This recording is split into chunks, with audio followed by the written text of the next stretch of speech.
Pea 1,5 kuud kestnud telekanali TV3 Life ja Eesti Vähiliidu heategevuskampaania raames kutsusid 4 Eesti naist, Merike, Annika, Egle ja Carolin, toetama uue 3D mammograafi ostu. Tänu heade inimeste panusele koguti 73 000 eurot, mis on ülioluline osa 300 000 eurosest maksumusest. Maailmatasemel aparaat Eesti Vähiliidu mammograafiabussi aitab rinnavähi varajaselt avastada ja tänu sellele elusid päästa. Kõik teavad kedagi, kellel on vähidiagnoos ja see läbi siis varem avastada vähiline, see on nii oluline, et terveneda, et mitte lahkuda siis ja jõuda liiga hilja arstile, et oleme kuulnud kõik need lugusid, et kus te varem olite.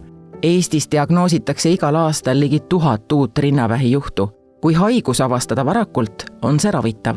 On võimalik pääseda ainult tablettidega, on võimalik pääseda ainult operatsiooniga, on võimalik pääseda nii palju lihtsamalt, et sa ei pea tegema läbi sellist rasket teekonda, nagu mina tegin, kus sul on 1,5 aastat väga rasket keemiad, sa ei saa magada, sa ei saa liikuda, sa ei saa süüa, sa võtad tohutut kaalust alla, kus sul on väga raske. Me oleme seda Vähiliidu poolt ka alati rõhutanud, et varakult avastavat vähki ei ole mitte ainult ravitav, aga ta on ka tervistavalt ravitav. Eesti Vähiliit on juba 34 aastat teinud hindamatut tööd.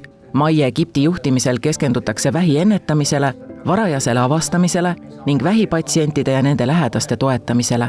Nende poole saab pöörduda psühholoogiliselt, nende poole saab pöörduda, kui sa vajad parukaid, nendega poole saab pöörduda, kui sa vajad arsti, absoluutselt igasuguse küsimusega.